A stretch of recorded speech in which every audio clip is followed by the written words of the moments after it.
This is one of these bills that I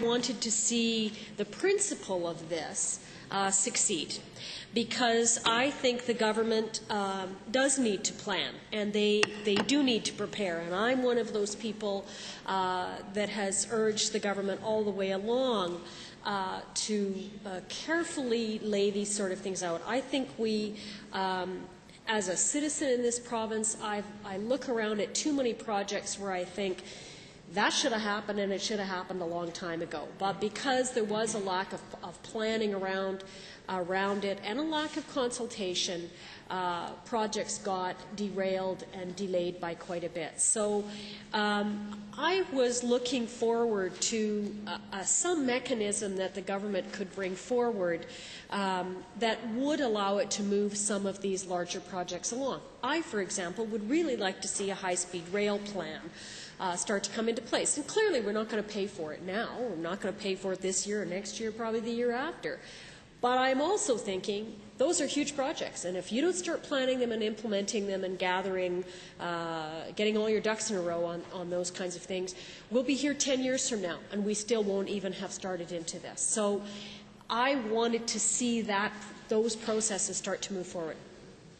And I think what we needed and what the public wanted to see was a secure, transparent model that could be used to acquire land for these kinds of large projects. And expropriation is and should be a last ditch, what's the word I'm looking for? A last resort. Thank you for dealing with these kinds of projects. Clearly, and I don't think anybody enjoys that process, and certainly the government doesn't, the taxpayers that have to pay for the court bills doesn't, and the landowners certainly don't. So that is, we need a process that works better than that. But expropriation is still there for a reason. If government needs to move ahead with it, and we've got a landowner holding a project hostage, the government needs the tools to be able to move forward. And they certainly have that. But I think the government got itself in a bit of trouble with this one. And what I've seen is a long progression, and I've talked about it lots of times in this Assembly, of the government bringing forward shell bills, in which essentially it says the minister can decide to do whatever they want and everything else will be decided under regulations. Thank you very much. On it goes. And we complained at the time, and we raised the issues at the time, and we said, this is where you're going to get into trouble on this. No, no, no, no, said the government. Just trust us.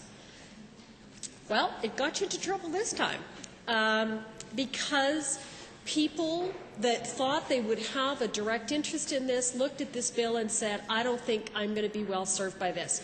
And the truth is, I can't tell if I'm going to be well served or not, because there's no details in this bill. And I think it overreached itself and got a lot of people very upset about what the government was capable of doing.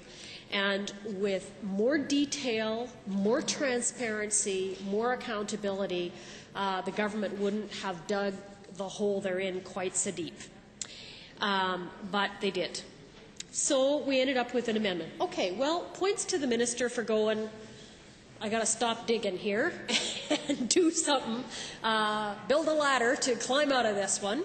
And I think he's made some wise moves in making the idea of the amendments available, although he couldn't make the specific amendments available some time ago to try and deal with this. Good-o. So when I look at these amendments, I think, okay, is this going to solve the problems that have been identified? And on the surface, on the face of it, on the first skim reading, you go, well, yeah, it's addressing a lot of the areas that were brought up over and over again. Lack of consultation, lack of a timeline, the definition of sort of acquiring that land and holding it to one side, which I've just lost the exact terminology for.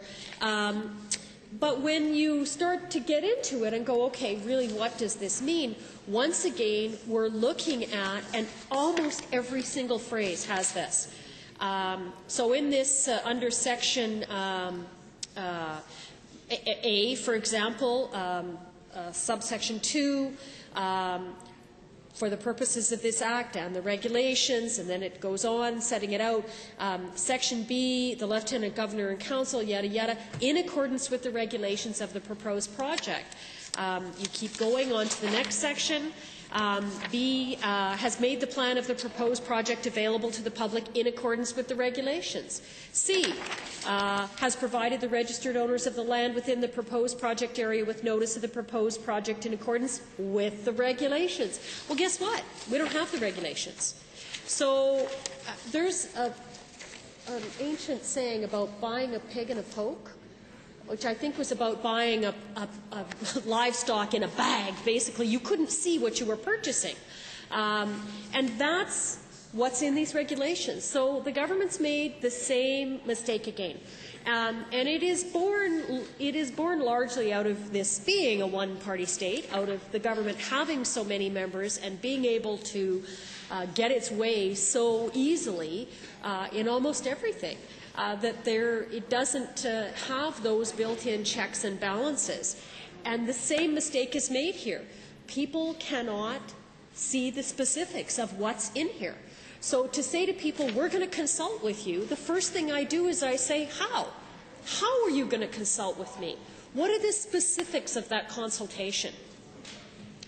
And that's going to lead me into something that I am seeing, themes that I'm seeing repeated several times in important legislation that's before this Assembly this spring. And I'm starting to call it the 3 C's. We've got control, compensation, and consultation. And I just want to talk about consultation right now, because this government has tried very hard over the years to try and perfect the system of consulting under a very controlled situation. So some years back we had the round tables when the government was trying to sort of reorganize itself. Interestingly, those round tables in various, which were sector specific, actually excluded professionals that worked in the field. So when we had a health round tables, no doctors and nurses were allowed to sit at the table. It was a very interesting choice. And then we moved into the summits. So we had the growth summits and the justice summit and I went to a gambling summit in Medicine Hat at one point. It was a justice summit. And then we ended up with the future summit, which was, I think, supposed to be the be-all and end-all of consultation. But people catch on to all of these different, very controlled consultations, and they know when they go to these things what's pinned up on the board, what everybody's discussed, and when they look at what the government actually starts to implement, and they say, but this isn't what we talked about. Where's the thing that was up on the board that was so important to me? And they say, oh well, yes, that's number 79 on the list, and we're picking other things. It puts that whole idea of consultation in. People question it and say, well, then you really didn't consult with us. You really didn't listen to what was going on. And I argue that the government has embarked on yet another round. Maybe this is the new millennium version of consultation. Because what I'm seeing the government do is consult very widely, but very generally and very vaguely on a concept. And then once they implement the final version of what the government wants to do, there is no consultation on the specifics, because everyone just refers back to that big general consultation and says, that was it, you had your chance, why didn't you tell us what you were worried about then? Now we've made our decision, we've passed the Act, no more consultation. And I think that's what this government is up to and what we will see roll out over the next 3 to 5 years. And I know that my colleague is eager to get back up again, so I will cede the floor back to him and look for another opportunity